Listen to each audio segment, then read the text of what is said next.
Mesdames, Messieurs, bonjour. Bienvenue à cette capsule Médici. Aujourd'hui, on parle de la déconfiture de General Electric. Bonjour, Carl. Bonjour, Yannick. Alors, Carl, General Electric, qui était considéré comme le blue chip ultime, l'entreprise que tout bon père de famille voulait détenir dans son portefeuille. Avec un dividende très sécuritaire, presque considéré comme un titre à revenu fixe, détenu par de multiples personnes. Les retraités, parce que, bon, ça versait un généreux dividende qui oscillait autour de 4% pendant bien longtemps, même les employés de l'entreprise. Mais comment peut-on expliquer les déboires de cet ancien symbole industriel au cours de la période de prospérité économique qu'on a connue dans les 10 dernières années? Le titre s'est effondré de près de 65%, donc dans les 5 dernières années, tandis que la bourse américaine, elle, progressait de 45%. Elle n'a pas su profiter de cette période de croissance-là. Bien, on doit comprendre que GE est un conglomérat industriel qui a connu une expansion autant géographique que dans des différents secteurs industriels qu'elle a envahis jusque dans les années 1980. Elle est devenue, à cette époque malheureusement, très lourde, très opaque même, très bureaucratique, Oui. alors sclérosée.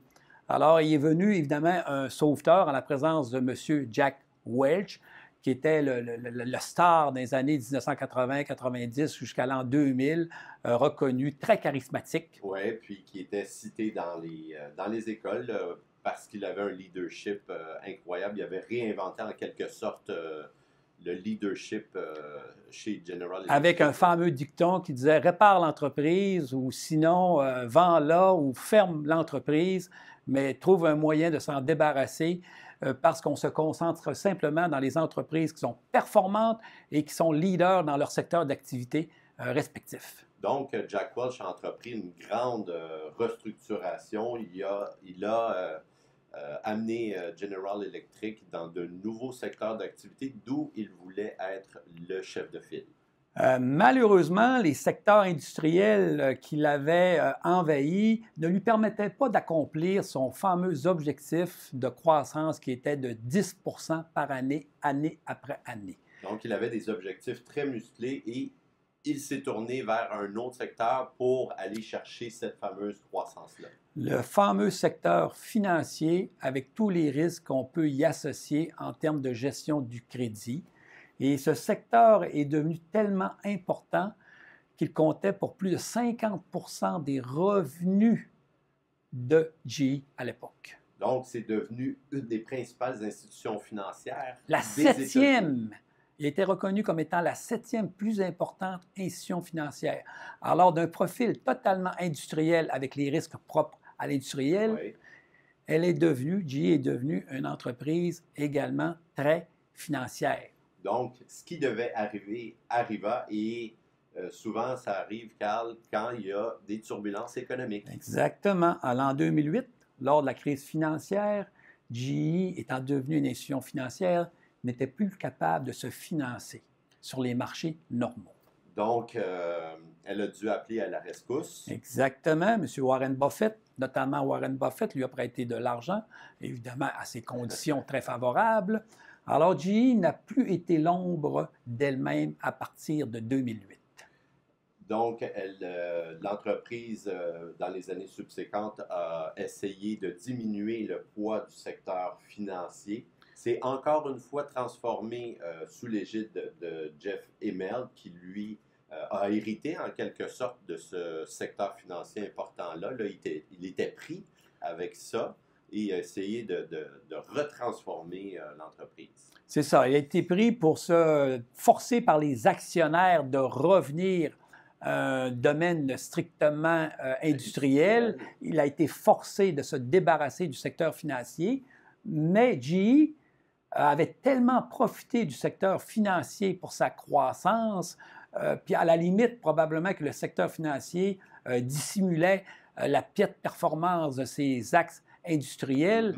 GE a dû encore là être forcé de faire des acquisitions Une de celles-là qui a été très malheureuse a été celle de Ashton en France. Oui, donc c'était une des plus importantes acquisitions de l'histoire dans le secteur de l'énergie, peut-être pas à un moment très propice. Qui a été probablement un poids mort avec à un prix qui a été élevé, qui a été acheté à un prix très, très, très élevé, puis qui a contribué. Finalement, ça a été la goutte d'eau qui a fait traverser le vase de GE à cette époque. Ça veut dire qu'on est aux années 2015, 2016, 2017. Donc, on a vu ce qui s'est produit. Le graphique boursier nous l'a montré tout à l'heure. L'entreprise a dû couper son dividende de façon importante, ce dividende qui autrefois était vu comme intouchable. Quelles sont les leçons à retenir comme investisseur là, à l'égard des conglomérats industriels? Bien, un conglomérat, parce qu'il est composé de multiples entités d'affaires, c'est très difficile à circonscrire les risques de toutes ces entités d'affaires. C'est très difficile à gouverner. Et l'allocation du capital, qui est du ressort du conglomérat, est souvent pitoyable parce que bien qu'ils sont obligés, je dirais, ils ont la responsabilité d'allouer le capital dans les meilleures opportunités d'investissement, on dirait qu'ils sont forcés de le faire, bien que les acquisitions soient risquées ou soient à des prix déraisonnables. On n'investit pas nécessairement, on ne rejette pas nécessairement tous les conglomérats, Carl, parce qu'on a parlé tout à l'heure de Warren Buffett.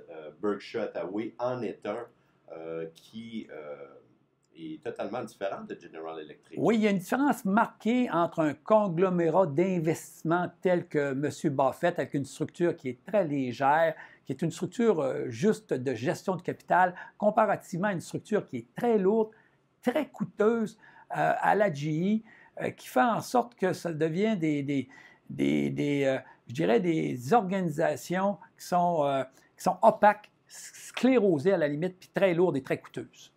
Donc, gare au conglomérat, il faut vraiment rester dans son cercle de compétences là, quand on investit dans de telles entreprises. Mesdames, Messieurs, merci beaucoup pour votre